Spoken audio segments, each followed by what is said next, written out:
Mbote, peuple congolais, merci mingi, ndenge bozali kolanda ngai na télévision Bobitinge, télévision Bola Biama Tina Wenge. Donc merci mingi, tozali ensemble na bino bande kona biso, tozali ko bunda elongo, tozali ko bunda pona que peuple na biso a comprendre, pona que peuple na biso a se prendre en charge de sorte que to bima na mozanga oyo ba wande ba biso na kati, il faut to bima na kati na yango et tozali déterminé à bima. Donc volonté wana ezali ko dépendre na biso, bolanda ba aventurier ba politicien na binoté. Ba politicien na bino bazali batu oyo ba tia bango musuni na kati. Ba pesa bango mbongo, ba pesa bango avantage yo esengeli. Bazo misolo esengeli. Ba mbongo bango bazwi, ba kokoye ko zwango te sombo ke za normal. Je me répète, ba mbongo o bango bazwi, ba kokoye ko zwa yango te soki mokili za normal. Donc déjà un musicien, il y a régime Oyode Bazali wala ceux ba beti concert et ba propagande $150,000 bazo pesa bango. Musicien déjà. Bongo yé politicien. Pour les politiciens touchent dans les millions.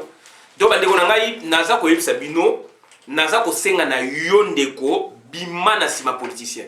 Koza l'esclave na été. O azan de konanga ya province, o azan de konangai camarade ya papa nangai, o na yebiye totanga nena université o ba vient na biso ya université, ya IPEN, ya Unilu, ya Unikis, ya Louvain, ya Japon, tika bango. Ce sont des aventuriers, ce sont des commerçants. Ils sont pas politiciens, ils sont commerçants. Donc bande konangai pour la plupart bazali ba politiciens, il y a ba parti politique à 4e génération. Ma parti politique est donc à partir à AFDEL. Voilà tout bien avant parti politique il y a 4e génération. Première génération c'est la génération ba Lumumba, ba Kasavubu, ba Bolikango, ba Moïse Tshombe, ba Mobutu donc ba ina kati ya donc quand on parle de Mobutu c'est Lumumba donc ba Kalojidi Tunga, ba Olivier Papa Kamita Masamba, aujourd'hui ba papa Iléo, aujourd'hui Batouana donc voilà. Donc, soit la société civile, soit la première génération de parti politique et société civile. Première génération. Etc. Deuxième génération, c'est le MPR. Troisième génération, c'est le parti politique qui est naître à partir de la démocratisation. À partir de la démocratisation, il y a eu naissance de parti politique et belé. Foni, c'est Zanakati. Condor et Papa Kabaï des Zanakati. UDI est en akati, prix ou bien UFERI, ya Bambouza Carbone, etc. est en akati. RDR, ya Mungoudia est en akati. Dans la partie politique, il y a démocratisation. Tout le monde qui a un palou, bien que palou est kolobaki banek la 65, mais tout le monde y palou donc bien avant aussi. Mais donc, ce sont plutôt classé vraiment. Bah partie il y a deuxième génération, on peut mettre palou, on peut mettre aussi l'UDPS. Mais sauf que les deux partis n'a constitué un bureau tout en la deuxième génération était tout MPR puisque c'était donc l'esprit monolithique. Tu as dit un monopartisme. Bango bazende ko bousculer. Hein, tout se comprend pas beaucoup poser question là. Bango bazende ko bousculer. Donc bango bazende na clandestinité. Puisque hors de moko donc politique et bimaki norme et bien que tozali kaka na ba tozali donc na monopartisme donc parti politique moko. Parti État, bango bazali ko déranger, ko bousculer pour qu'il y ait quelque chose de démocratisation. Donc bango tout tient bango quand même na deuxième génération avec les Condors, avec l'UDI, IFERI, Fonus, Yolenganko, etc. Donc on a un parti politique, il y a troisième génération, donc à partir de la démocratisation, et un parti politique à 4e génération, donc à partir il y a AFDEL Tilelo. On a un parti politique à 4e génération.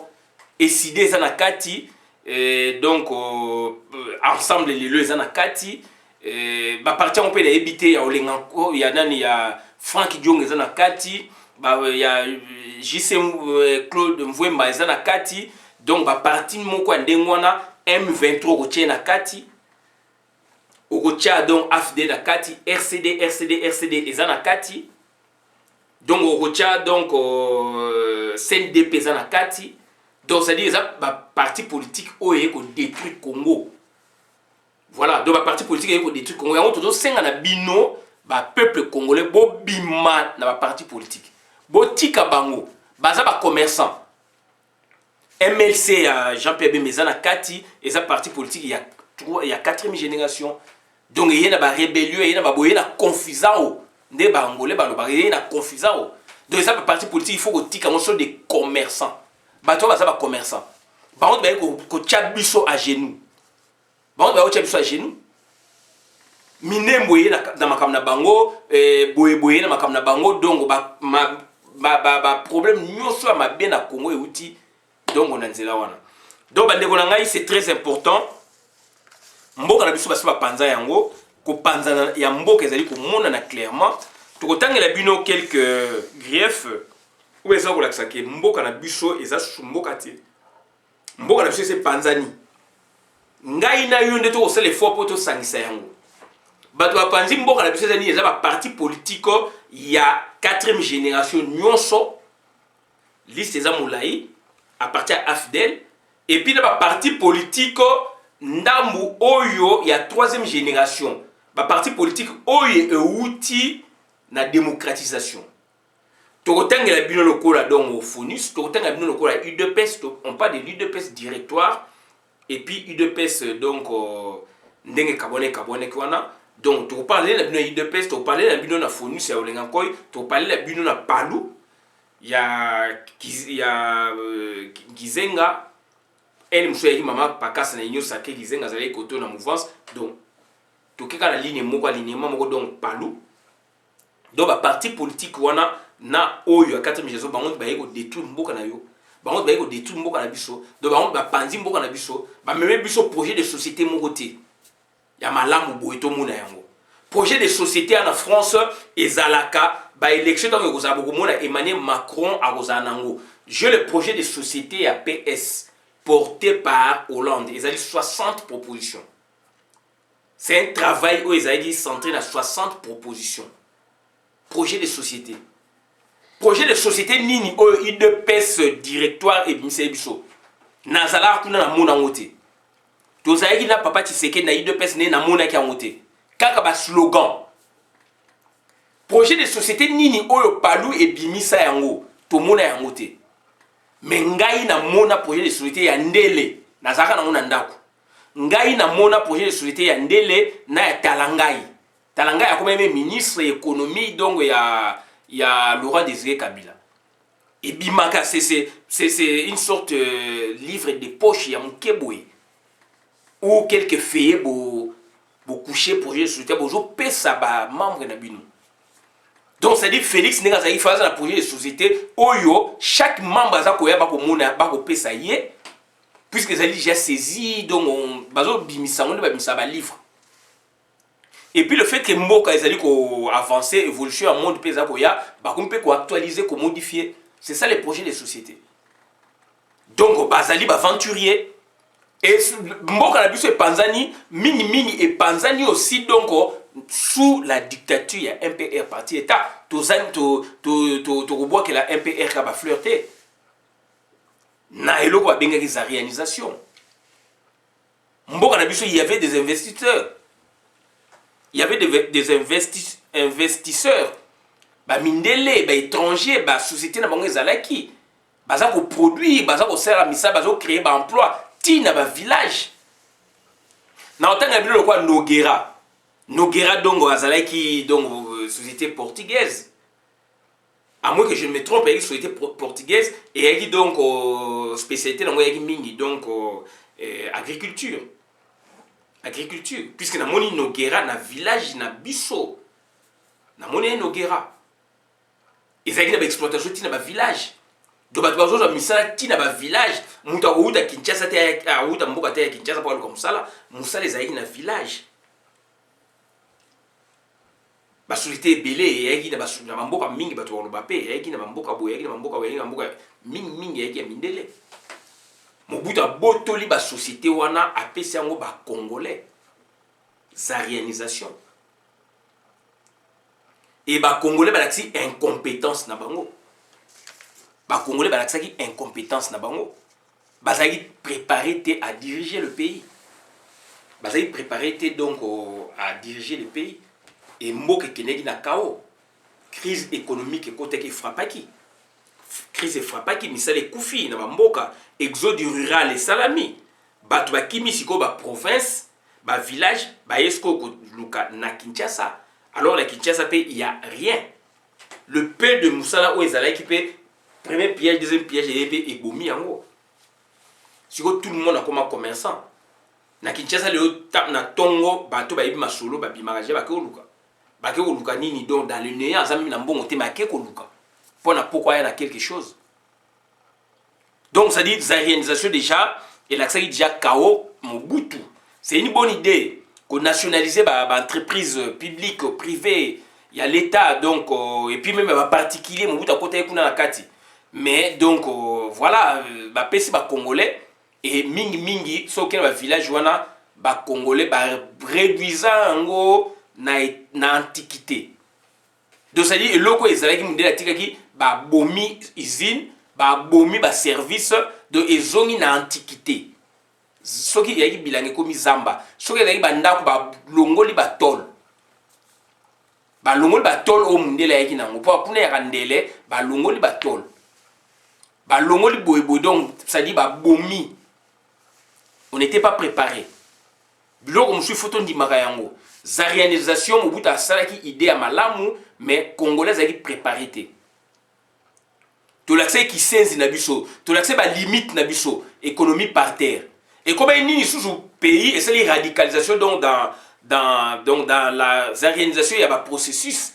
radicalisation et puis sikoyo comme qui rétrocession donc il faut que zongisa bango bambongo na biso ba mindele na bakendaki ils ont saisi des instances internationales et pays et foutaki ba frais. L'époque, j'avais lu la commission, époque c'était dans les 5 millions de dollars américains. La réalisation vers 75-16, bah mindele ba tomboka ki bita ba bimili banda. État congolais comment est-ce qu'il faut foutre à 5 millions mais ce que biloko ba ils a réalisé l'état ko epe ko joyango a nationaliser yango c'est-à-dire ko joyango à nouveau a donc à réaffecter en voilà à réaffecter on a service mususu comme il y a l'état puisque nga la zui na PCO et loko ya mutu nga la binga l'état la zui on a PCO puisque c'est loko mutu voilà là maintenant to na droit privé international biso tozali les to kei na niveau ya likolo to fundi l'état congolais ce ko andimi faute na esko a futi biso siko bateau l'état PC bango puisque l'état congolais a mal agi a pesi bango scopé donc suivi bako ba nouvelles acquéreurs suivi ezaki bien te bazaki préparé te ba faire chiter biloko la du kawe koti na mboka l'état amala banga sa nyangai ko botola bango ba biloko wana puisque l'état da pesi bango pesa yaki mingi mutu o azaka na mboka na ye akangi biloko eza côté wana puisqu'il est homme fort puisque azali politicien azali na kombo akangi biloko ezali côté na ye c'était comme ça et là pour la plupart des cas mindele bazaki partout bon ça l'inventé ba mindele bazaki partout na Congo na mokoto bazalaki na territoire tel bazalaki territoire ezaka na ba collectivité bazaki tina ba collectivité les mindele étaient partout puisque bazaki ko travailler pour na mboka bango ba ko gagner bénéfice ba ko futa ba impôt mais baza ko travailler. Donc, c'est-à-dire, et là, on a donc erreur, nous a foutu plus de 5 millions. État congolais foutu plus de 5 millions. Il fallait pas boto là-bas, et comme bien public de l'État ou privé de l'État, c'est comme réattribuer en gros ou réaffecter en gros dans le service, na batu moussous. Et ce que le lot na mboka na biso na bino, beaucoup moins na biloko nga na lobaki mawaya trop. Donc, Mobutu a travaillé avec des incompétents. Bon, t'as la titre académique, oh, azaki professeur, oh, azaki docteur, azaki boé. Ce sont des incompétents. Et là, ici, incompétence dans mon notoire, donc preuve matérielle, yangwana, et l'autre moko va bénéficier d'un côté. Donc, c'est très important. C'est très important, Makamoto Roloba, parce que c'est un travail et outil dans les néantés pour la Congo comme à Boé. C'est un travail, il y a un laboratoire, c'est un travail, il y a des grands intellectuels qui ont concocté un projet contre le Congo. Et bis il fallait tout ça dans le sens à riposte. Sans à riposte, nous avons un bureau politique, etc. Mais aujourd'hui, on voit que l'échec du Congo et Bimika, tout le monde est mais outil n'a perdu mon bout. Donc il faut une riposte qui fait ça. Puisque il y a des malins qui travaillent contre le Congo. Pour la comme un résultat au communango, les ban na ba comme 95% l'examen d'état aïbo commenté aïbo tangate donc mais azali ko espérer à quelle même université. Chit wana ba ndeko nanga déclé wana ezali préparé, ça a été préparé. To ba oui, mais ezali responsabilité na bino oui. To ndimi responsabilité na biso. Siko to ça né autocritique. Comment tu arriver à niveau wana? Est-ce qu'il n'y a pas eu piège tendu quelque part? Par des Belges, je n'ai pas parlé de pour la cause il y a biso, mais donc là maintenant on étudie. Est-ce que Biloko Ezaïki préparé pour la question comme un échec, tout comme un échec et puis tout comme un niveau haut aux anango. Bana ba comme 90% a ebo komate. Moi la tangi à ce la deuxième année CO, première année CO, le fait que Mboke baby atika kela sikala accueilli comme ça l'examen d'état à 90%. Durant 5 ans, à Tanga, le à la première année CO, 6e année primaire, 2e année CO, 3e année des humanités. Donc voilà, il y a des conséquences pour Nangaï, et ça a été préparé puisqu'on a été piégé par les Rwandais déjà au départ. Les Rwandais nous ont piégés. Total à 97 était arrivé à Bango. Donc les Rwandais nous ont piégés bien avant. Les Rwandais nous ont piégés. Dans le parlement, il y a kengisme transnational. Kengwa Dondo, il n'est pas le seul, il est parmi les bateaux qui Bundisi Congo de l'intérieur, du dedans. Nyama, nous étions pour ne quoi, il faut Nyama, oh, et qu'on a quatre nzete, pour ne Elia nzete, quoi, ça nzete. Pour l'idée sous épaule, il faut Nyama, mourir, ça n'a quatre l'idée sous, pour na allier l'idée soit arrangée, on dit l'idée sous épaule. Et baby. Voilà. Donc, ça dit, il y a des gens, son habit étranger, je n'aime pas vraiment beaucoup imputer étranger na échec na biso puisque tout ça déjà pays entre guillemets indépendant. Donc il y a eu des Congolais, soit-disant des intellectuels congolais qui ont travaillé contre les Congo. Ils étaient donc la branche d'occupation. Entre autres, Kengwa Dondo, je vous les cite. Bazali et Bélier, ils ont travaillé contre le Congo sans que tous s'en rendent compte. Bisenimana, oui, il était là, vous l'avez pris comme Congolais, il a travaillé contre le Congo. Il y a aussi des Congolais authentiques qui ont travaillé contre le Congo. Donc, ezali passe mingi, ezali mawa mingi. Donc, raison pour laquelle, tout ça pour expliquer bino, situation où ezali, tout quoi arriver dans niveau haut. Tout quoi comme à niveau haut parce que ezali passe mingi puisque Congolais bazali aventurier. Congolais azali aventurier. Donc, c'est-à-dire aventurier. Muta kolinga te ba aventurier mais makambo azali ko sala nde elobi ke azali aventurier. Makambo azali ezali ko sala donc makambo azali ko sala ezo laksa ke azali aventurier. Mutu tanga yibaka achaka tememe infraction ya sali ba benga ngo donc ezali vol. Donc bande ko nanga to zala prudent mboka na biso baza ko kata ngo na miso na biso baza ko sala boye pona mboka na biso elongwa ya biso tozali komona. Bino ba Congolais vous allez travailler contre le Congo, contre les Congolais. Basali découpage territorial na misu na bino. Biso to loba to za musika. Territoire ezali 11, pays ezali fragile. Pays ezali fragile, comment expliquer mboka ezali fragile et lobby Emmanuel Macron dont la République est toujours à protéger car elle est fragile et précaire. Elle doit être une conquête de chaque jour. Dixit le président Macron, président Emmanuel Macron de la France. Donc, comment expliquer Congo, donc, ezali pays moko créé, donc, en tant qu'État, na 60. En tant qu'État, juridiquement, na 60, sociologiquement, na 1885. Mais France, État, créé déjà dans 1700, dans le 18e siècle. Biso zali ba 19e 20e siècle. Donc, bis au 20e siècle, 21e même. Bango na 18e siècle déjà, ça fait aujourd'hui plus de 200 ans, Oyo France, ezali État, mais France, Oyo ezali État, plus de 2 siècles avant, baza kolobake, donc, bazali précaire. La République est toujours à protéger, car elle est fragile et précaire, et doit être une conquête de chaque jour. Dixit le président français Emmanuel Macron, à l'occasion d'une cérémonie. Et combien de fois la RDC est à protéger? Combien de fois elle doit être une conquête constamment? En République démocratique du Congo, aucune tribu n'a morcelé le pays à son profit. Ne confondons pas la sécession de l'occupation. On a connu par 2 fois la sécession en 60 entre 60 et 62, sécession katangaise, c'est-à-dire quitter la République pour en faire une autre République à part, et la sécession du Sud Kasaï. Le Sud Kasaï avait quitté la République démocratique du Congo pour se constituer, n'est-ce pas, en un État. Et quelques années après, donc, les 2 États sécessionnistes étaient rentrés dans la République. Mais par contre, l'occupation en est une autre exception. Donc, c'est-à-dire, la RDC est une et indivisible. Aucun réfugié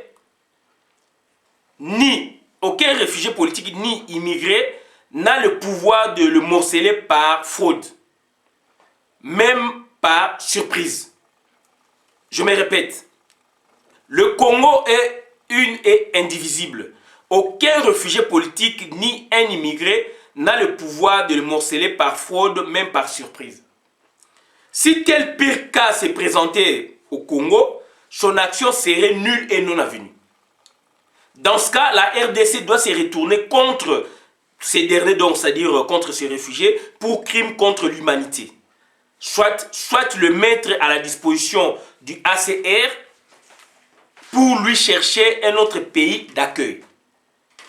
Pour l'immigré, la RDC s'en saisira pour créer un incident diplomatique avec son pays d'origine. Donc, c'est très important, toujours constamment pour la éthique à la mitu ya bat, pour la yeba, puisque France a un pays fragile. Bon, boni biso Congo que tu es encore plus fragile que la France. Alors, il y a même donc tu as dit 11 provinces na fragilité autozanango, na précarité autozanango, kati yango, na luba yango, vidéo ezali pa Anderson, na la miss na nous les combattants.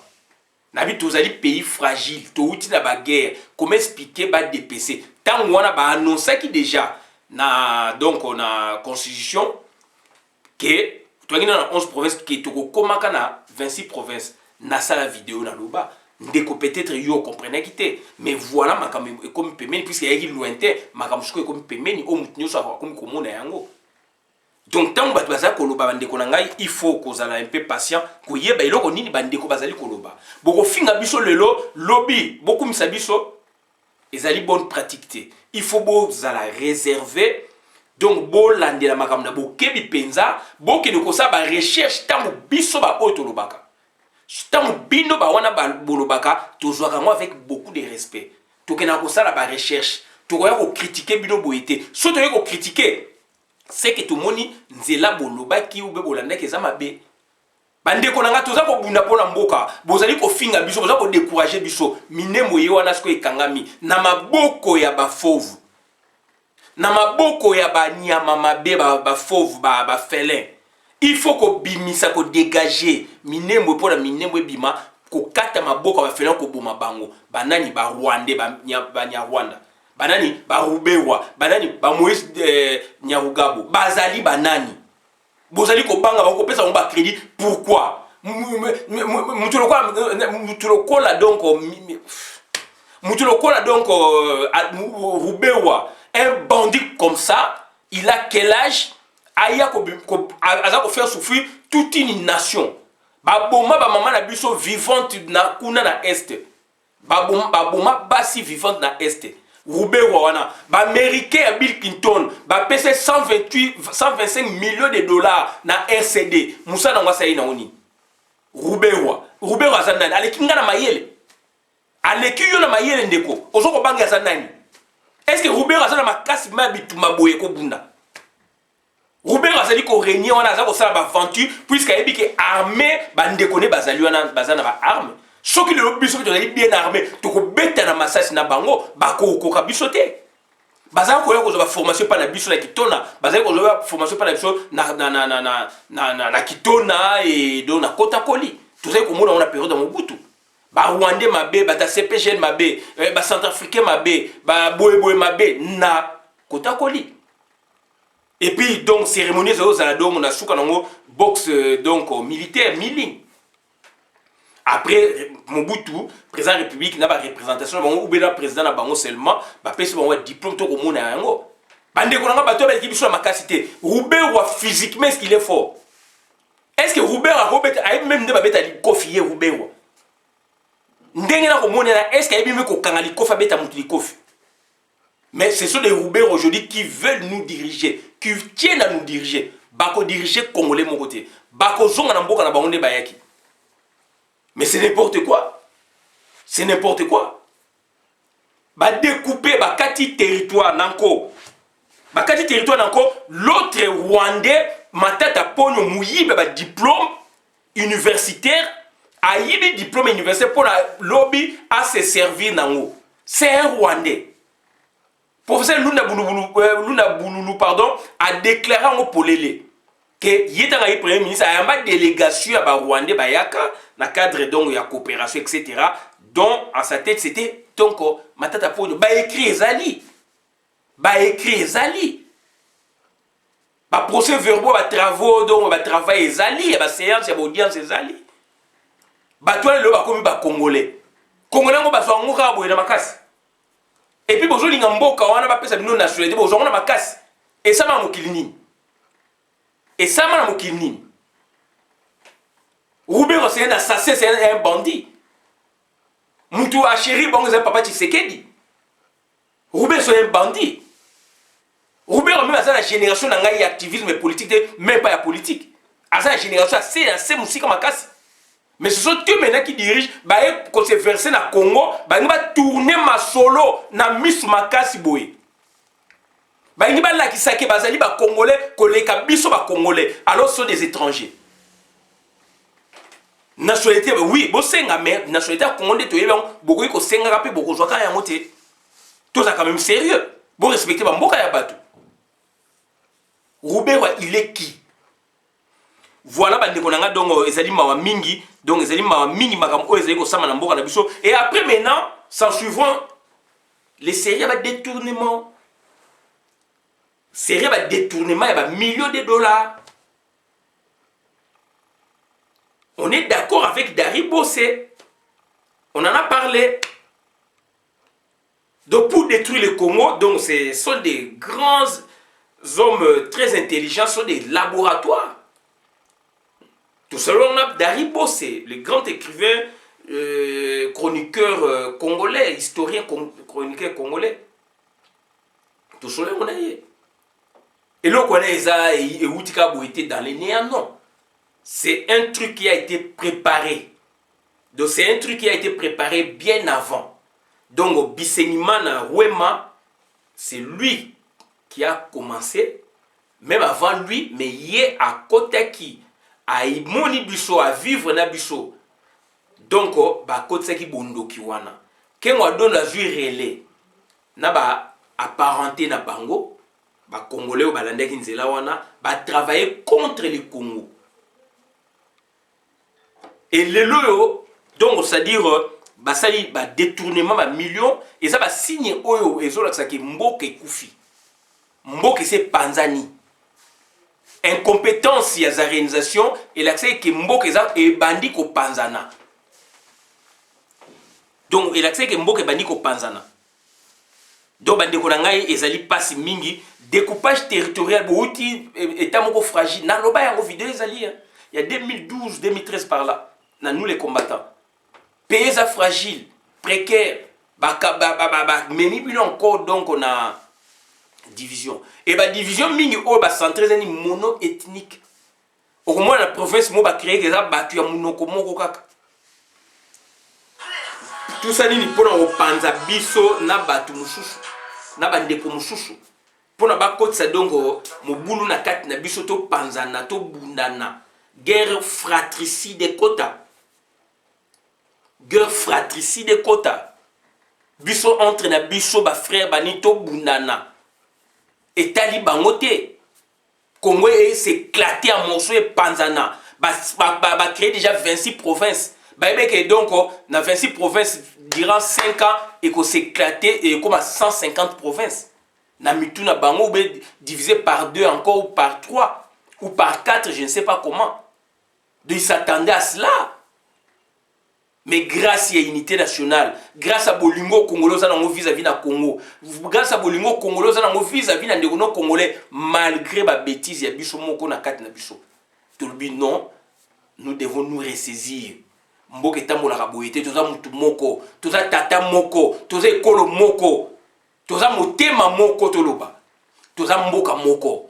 Minemo ndenge kangami ezali mboka na ngai. Donc nazali mal à l'aise. Congolais nyonso azala na sud, nord, ouest, est, tozali donc kolanda makambo de près ezali ko déranger biso et ko simbaka te.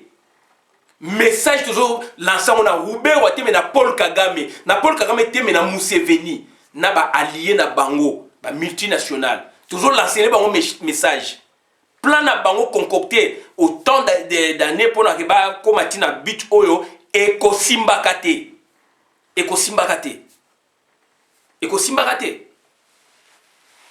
Bosengi nationalité, to boy, to pesibino, boko zangote, to botoli. Boko bozara ba réfugié. Réfugié non, et comme ce qu'on m'a belé, ndeko na misu makasi na 21e siècle. Congolais, ceux qui Rwandais a osé bongo puisque amoni yo ozali tinate. Donc il faut qu'on l'accède que Rwandais a tinate. Basala ngopambate, ba étudier qui biso de près. Et Daribo, c'est historien, donc écrivain, historien congolais, il y a diaspora, tout le monde hier. Donc, donc, Tomé ex nigiloté, ça a été bien étudié, bien peaufiné. Tiba comme n'habituana, il n'y aura pas eu de réaction. Utiliser moi, papa Tshisekedi c'était notre Dieu. Mais non, il était leader parmi d'autres leaders. Il y a une erreur, mais tu peux avoir confiance jusqu'à un moment parce que tout le monde a dit que il pouvait faire quelque chose. Si comme bomi papa Tshisekedi pour bazo mwana na ye ya kizengi aya asa la mission. Donc voilà quoi que batu bakolanda mwana na ye. Et batu bakolanda mwana na ye puisque batu mwana na ye ya kaboli batu mais minembwe nous ressoudre là. Minembwe ezali ko ressoudre biso. Et minembwe ressoudre biso mais ba discours na biso ezala moko. Yango naza ko senga na batu o bazali ba pro Félix Antoine Tshilombo ba changer ba discours. La preuve est là où les preuves sont là. Minembwe nous ressoudre maintenant. Puisque donc on s'est dit Minembwe c'est à moi, c'est à toi, c'est pour nous tous. Les Congo donc il y a une superficie nango 2 345 000 mètres carrés. 2 345 000 kilomètres carrés. Donc il faut échapper dans mon touté. Donc ils allaient m'abeler na biso. Et bakei ko tchango Minembwe banani ezani ba Rwandais bae nango wapi en face na Burundi. Minembwe ezali mingi pembeni na Bukavu donc en face na Burundi ke na Goma. Or Rwanda ezali en face na Goma. Donc Rwanda na Minembwe ezali 500 km. Donc hier avec Daribo on a étudié vraiment conclusion idée au coup même où pas nabi Christian Tala yango bien. Donc c'est-à-dire bazako viser ba nglouti Burundi. Donc ba Rwandais bazali ko viser ba nglouti Burundi. Et ngana epsi oui qui a raison puisque une fois ba réussi Minembwe Burundi ezala effet d'entraînement puisque Burundi donc on a na Rwanda lingalita za na suprématie. Et maintenant ils ont donc un plan, il y a un état grandiose, lobby va engloutir donc aussi Burundi. Et les Burundais donc doivent être prudents. Raison pour laquelle on a vu donc hostilité ou rigueur au président Kourouziza vis-à-vis de Paul Kagame, même au pays à quelle logique, parce que c'est un Burundais. C'est un Burundais, il y a des Makamona, ça va saler rare, minemo, biso to toléré, mais bango plan d'abord, il y a que Burundi va engloutir yango. Il faut pas dans le Congo RDC. Ndeko nangai, Rwanda des alliés en face na Goma. Minemo eza na se donc Congo, Congo est bani na se et matiti likolo en face na Rwanda par Goma et continuer. Si on côté à se sikoyo, minemo eza en face na Burundi. Or Rwanda est na frontière na Burundi côté. Mais comment expliquer bango baza ko viser donc Minembwe alors différence c'est à 500 km na kati. Donc ngelo bani une fois bakani Minembwe, ils vont engloutir donc Burundi. Ils vont engloutir le Burundi. Voilà plan au bazali na yango. Donc ça dit ezo laksani ni Congo DGC ezagea ko panzana du dedans. Yango naza ko senga na ba Congolais. Esprit il fait zonga naza ko senga na ba Congolais bomutu il fait zonga naza ko senga na ba Congolais to se ressaisir totika égocentrisme na biso totika égoïsme na biso et comme na biso nulle part soki Minembwe et kwei boye ba ke Congo et Panzani donc ba Rwandais il faut pas sentir il faut riposter ezala Félix Tshisekedi azali président de la République de Botswana ça c'est pour l'état Félix Tshisekedi azali mboka ya Congo eza ya yete. Azali ko représenter Congo. Azali ko représenter Congo. Ba décision ya ndengwana do il faut eleka na ba congrès na ba boye do il faut batu ba loba ba vanda ba sepela surtout pe batu ya côté wana. Et dans l'ensemble ba congolais nyoso. Donc Félix a voulu ko imposer biso loko moko te mabele ya Congo eza ya yete. Même Mbujima eza ya Félix te. Mbujimai ezali ya famille à Félix te. Mupompa ezali ya famille à Tshisekedi te. Ezali donc territoire ya Congo, ya donc bande kolomso baluba ezali donc mokitani kitani de génération. Donc biso to sani ni kaka dongo ko battre la biloko ba tikela biso. Donc soki bino bo signer ba accord na bino na Félix, ça c'est votre problème à vous. Donc bino na Félix il faut beaucoup fa beaucoup boma bino ou beaucoup boma la bino kalaté donc bandeko na ngai il faut tous à la prudent et donc les loyo qu'est-ce qu'on constate ba gouverneur à ville au lieu que ba tonga ba bon sa ville ba azali ko tongela kaka bino ba cimetière ndeko na ngai lelo toza mokili nini ba gouverneur ya ville au lieu que ba tonga par kotonga ba école puisque ça gouverneur ya ville akotonga ba école akotonga ba route biloko tonga ezali ebele ba terrain ya sport ya boye il peut construire même un stadium misa ebele ya kosala mais akotonga ba hôpital akoko réhabiliter ba hôpital bambongo ye ake kotonga cimetière kofungola cimetière. Donc, au lieu qu'il fallait affecter, on a mis ça à Moussoussou. Kopé Sambon, maï na kitia ses alités. Kopé Sambon, en tant que gouverneur à ville, na régie des eaux Sangani, vous savez, partenariat par exemple, pour que, donc, maï ezonga, ba route ezonga, courant ezonga, non, à qui kotonga bino ba cimetière. Tout beau été, moutinyo sa koufaka. Mais à quoi kotonga cimetière, qu'est-ce qu'il vise lui? À ça pour viser lucre. Puisque prédécesseur na ye a tonga cimetière. Na sala vidéo na Sabino, ba cimetière privé et comme na Kinshasa. Nécropole wana ndeko na ngai ezaka cimetière privé ya André Kimuta. Oyo pe atongi ya ye cimetière donc ezali privé ya ye. Ezali ya mboka na binote. Donc le ngelo bani lobi soka longwe do cimetière etikali œuvre na ye. Et loko ya saki na mokinde ba cimetière. Ndeko na nga do baza ko viser nini bokufa. Qui ces alités au putain zali malamute ils s'en foutent donc il faut beaucoup faire voilà ba dekonanga ezali ba caractéristique oeza ko lakisa ke mboka ici et Panzani Congo ici et Kabwani na kati to se voiler fasté to resouder Congo ngai na yo to bengana batu wana ngai na yo to tika hypocrisie to tika ba politiciens wana ba dekonanga. Donc, Marab Tozali Koloba, ils allaient sérieux. Donc, Baza Komumabuso vers la résignation. caractéristique dernière ezali baza komela biso vers la résignation puisque baappauvri yo bakopesa yo mbongo oza kosala bakopesa yo salaire ya malamu te mbongo mpe barriere mais batongoli yo cimetière mpo bayebi ke soki okufi mpona bakunda kuna $5,000 $3,000 ndeko na ngai. Donc ça dit ekomi eloko moko perpétuel. Donc gouverneur ya ville n'a pas de projet, il n'a que comme projet donc l'érection des cimetières. Kimuta salaki yango lelo azali mopao ya bato bakufa dans le cimetière yepe ngobila pe asali yango. Bandeko ne babi oh mais ozoma te Kimuta sali cimetière yo pe faut sala ya yo. Yepa ke osala cimetière ya ye. Mais aboko sala hôpital. Aboko ton école. Baboko investir na éducation. Il faut qu'on investisse dans la santé, dans l'éducation. Il faut qu'on investisse dans la communication, dans la route. Il faut qu'on investisse dans le logement. Batuba za malamu. Batuba vivre olingo tonga ba infrastructure te. Bongo ko bongo samboka te bandeko na ngai. To ko vivre na mokilo ndenge nini.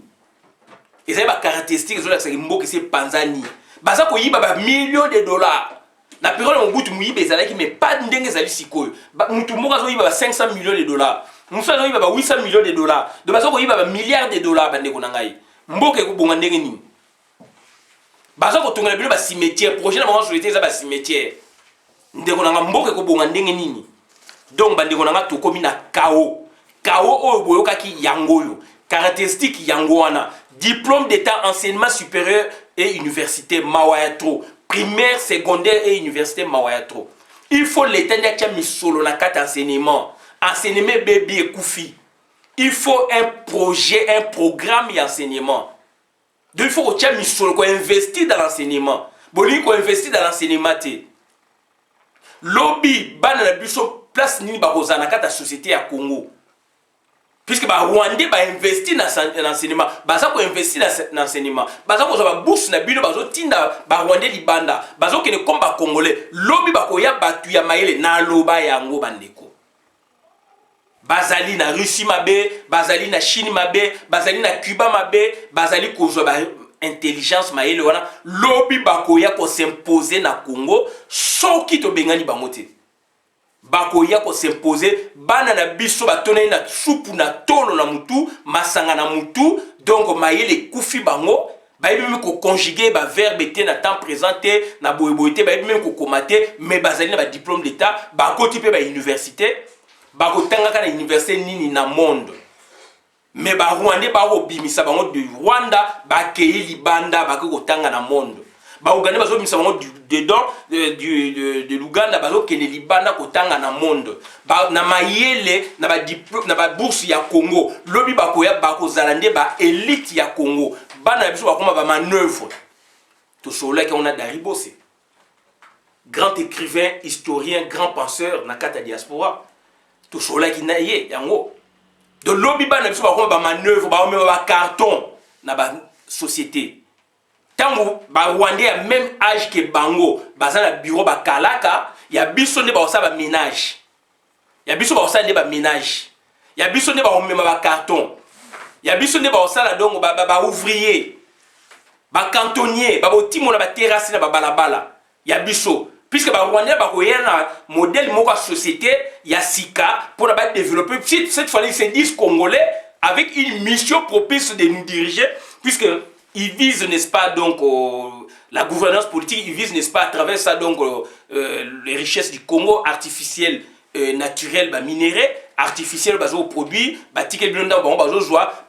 côté ingénierie, côté boyo, ils vous dirigent. Et bana na biso même génération na bango ba ko ba carton ndeko nanga l'inverse eza na poto to tangi na Afrique ba diplôme minene to tangi pe awa mingi to sa misala o eza ba diplôme na biso te puisque to za na poto mais to za ko vivre na diplôme intermédiaire ba formation to sali awa ba diplôme na ndem to za ko nourrir biso to za ko se retrouver na Afrique on a quelque chose plus besoin comme mona parce que ezali makambu ya poto ba formation ya poto ba diplôme ya poto ya ba formation ezali ba diplôme pe ya poto te otozi awa par exemple ba master ba doctorat puisque tout ça na code vimana bana ya awa te tout ça ba code ya société OT pour s'intégrer ça prendre du temps au lieu que ezwa eboma autant tu as quel âge au lieu au côté du système o ezali awa na diplôme oyo ça nango jupe awa mais oza na code na bango te ti à quel âge donc oko moisir autant se rabattre na ba formation na bango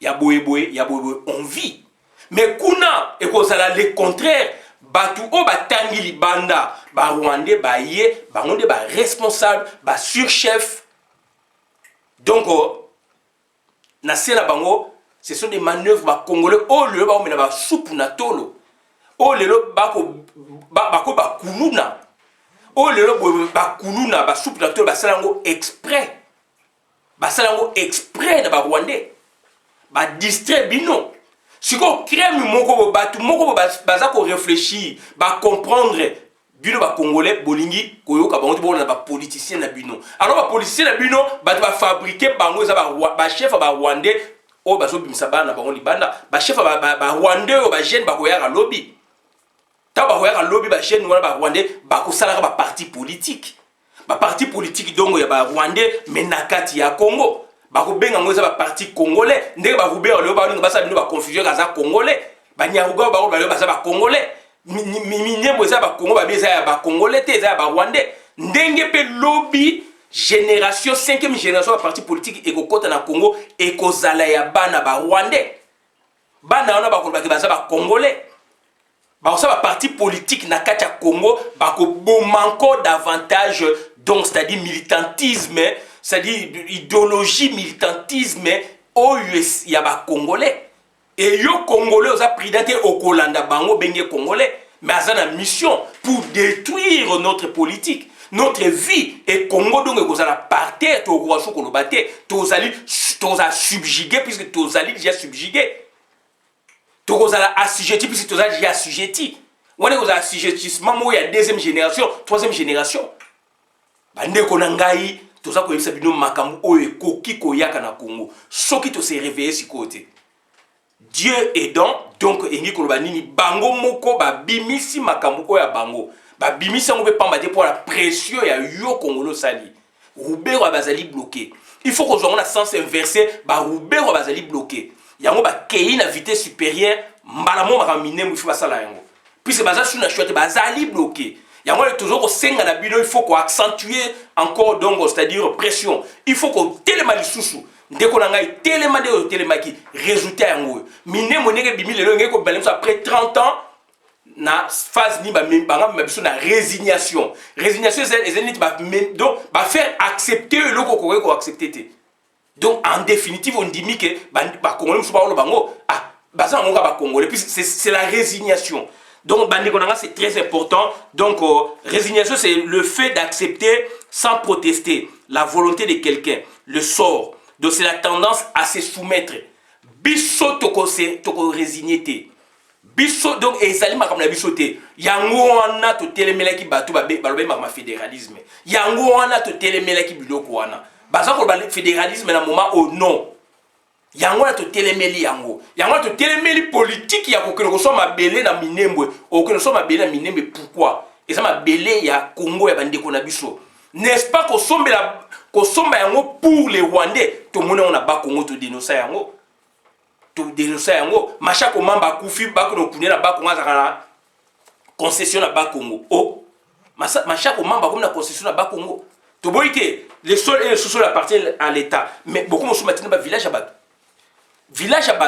les sols et les sous-sols appartiennent à l'état oui mais il y a le domaine privé et le domaine public si le domaine privé ba village bato ba ko somba donc il y a complicité oui les sols et les sous-sols appartiennent à l'état donc mutako ko teka mais voilà ezali domaine privé za village pour le village bateka on sait que ba villageois bandimi ko teka yango mais aussi mati parce qu'il y a système ba clan ba lignage makame belé on a besoin de toucher fort ya Congo bateki yango nekwate bazo teka ba mabele na ba village na ba Guadolite tozu ba témoignage na ba ndécoration ba zali na ba Guadolite pembe ba ko teka ba village ya bato toloba yango na mandaka pembe ba ko tsomba ba village ya bato na Bandou n'a parle même pas, na Kasai n'a parle même pas, na Kivu n'a parle même pas. Et bandeko ba komo koloba nini to somba mabele ya Kivu.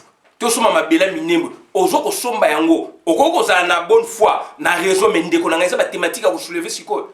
Mais ngana ko raisonner autrement na ba olingo somba pona batu boye, pona groupe boye o ba za ko déranger biso lelo. To faire attention à la thématique musu toza koloba. Donc ndeko na ngai oyo toyeka koloba yangwana lelo yo bana bakomi ko 90%, 88%, 92, 72, etc. pourcentage batangi malamu te. Ils ont une préparation pour détruire l'enseignement, pour détruire l'éducation, pour détruire la base ya Congo. Base ya mboka ezalaka enseignement. Base ya mboka ezalaka donc santé publique. Bah tu faut la mboka nzoto kolongono. Donc bana on a lobi ba kotanga wapi. Puisque université ou école les alliés donc la frontière teza universelle. Yo niveau ezate okene ko solliciter ndenge ba opesa Congo ya biso ba opesa bourse ndeni yo okene ko tanga o représenter Congo na libanda. Oyebi ko tanga te oyebi ko sa nini te.